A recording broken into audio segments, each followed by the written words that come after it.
How's it going, everybody? Welcome to another episode of the Murphy Street Podcast. I'm the host of the show, Murphy, and as always, the rules of Murphy Street are simple. Shoes and slippers at the door, come inside, and let's talk story. Let me get started by talking about the Juice Store Hawaii. Just had their other drop of the cloth Sakai Nike colorway. It was the gray and like a mint with the blue. Is a very popular colorway. And I must admit, it was one that I was really looking forward to getting. They have amazing things. Edison Chen is a creative mind. I will say this, I love Edison Chen as a person. If you guys don't know who he is, you guys should definitely look him up.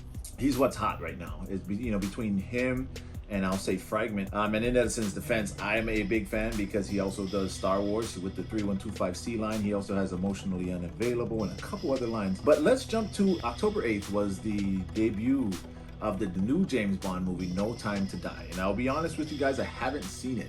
I am not a huge fan, but my really good friend Hubby is. I dig some of the James Bond movies. I'm not one of those deep James Bond guys, but some people like them. And so without question, he's added to collector culture, especially, I know for most recently, I think the biggest one has been Funko, where I saw him last. So we'll get to that. But I wanted to talk to you guys about my top 5 James Bond movie name. For those of you guys who know, I believe there were 4 major actors that played James Bond throughout its entirety of its career. Sean Connery was first, Roger Moore, Pierce Brosnan, and now Daniel Craig. Connery is just like that iconic guy. Besides being Indiana Jones's dad, besides being that dope dude from The Rock, besides being the guy from Entrapment, Sean Connery is just iconic. He's just classic. I mean, if you've ever heard his voice, you'll never forget it. But anyway, top 5 James Bond movie names. So let's talk about my honorable mentions first. Dr. No, Thunderball, The Man with the Golden Gun, Moonraker. The last of the list is From Russia with Love. I always felt like that was such a classic name. So let's start from number 5. Number 5 was GoldenEye. Number 4, Casino Royale. Number 3, Goldfinger. Now, I'm not sure if I like this name because of the fact that it was the parody that they drew Goldmember from. I love gold! I love gold so much that I even lost my genitalia in an unfortunate smelting accident. So we're cracking the top 3 right here. Number 2, Quantum of Solace. And again, you guys, I'm just going off of the names. I can't even really tell you or remember what the movies are about. So Quantum of Solace was just a phrase that I thought was just absolutely beautiful, very eloquent, especially for Bond movie titles. Last but not least, my number 1 top 5 James Bond movie names of all time is Octopussy. It just sounds like when you go through the landscape of names, this one really stands out because it's like, whoa.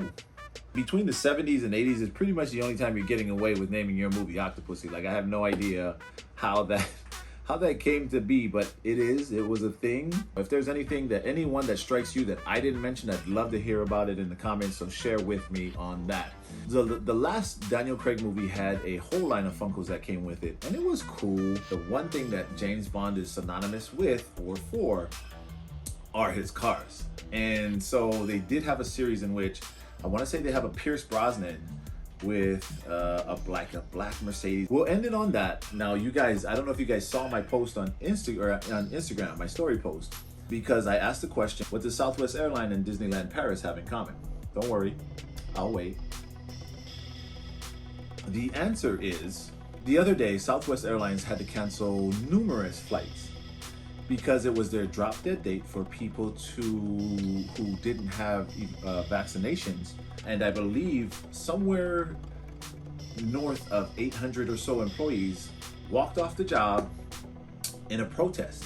The other day at Disneyland Paris, Disney's Newport Bay Club Resort, the housekeeping cast members who are subcontractors went on strike regarding working conditions, which, okay, there's a couple things in here that really piqued my interest, we'll say that. Because one, for the resort to have housekeeping cast members, that's a big part of your workforce. If you're running a hotel, for your housekeeping cast members not to be actual cast members is baffling to me. I don't understand why that's a thing, because you want the people to be there to be invested in your product. And how are they going to be that if they're not even truly a cast member, if they're not even truly an employee of the company? So I thought that was interesting. But also, we're talking about a Disney property, and now they're going on strike regarding working conditions. What in the world does that mean? I couldn't find anything concrete as far as what that means. I mean, what is your break room messy? Is Ratatouille making you lunch? I was wondering. It is still unclear if it's affecting the other two resorts on property, which is Disney's Hotel New York, the Art of Marvel, and or the signature Disneyland Hotel. I just wanted to read this quote from InsideTheMagic.net, and it says, at this time, neither Disneyland Paris nor Walt Disney Company officials have spoken out regarding the strike, but it is clear that it is impacting guests' visit to Disneyland Park and Walt Disney Studios Park at Disney's only European theme park property. What's happening over in Disneyland Paris, I hope, doesn't mar the image of the company, especially in Europe, because Disney, if I can be candid, Disney's essential right now, especially in this time of COVID. Happiness is essential. What I'm asking is, please, Disneyland Paris, figure this out, because there is a whole world of people out there that are wanting to enjoy the magic of Disney, need it, especially during this time, and you guys are really dropping the ball on this. Here's the thing. You want your guests to feel the love and the magic, and if the people that are supposed to be sharing that with them don't feel it as well, that's a hard thing to fake. It really is. It really, really is. All right, you guys, so before this runs way too long, I will cut it here. Do you know that you guys can always catch us on Spreaker, Apple Podcast, iHeartRadio, Spotify, and almost everywhere else that they do podcast hosting platforms. Make sure that you guys like, subscribe, and check out the Murphy Street Productions on YouTube, because there I'll be posting some cool stuff.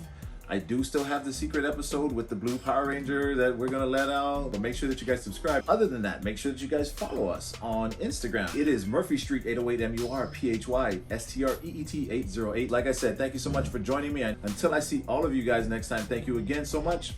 And as always, don't forget your slippers. Aloha.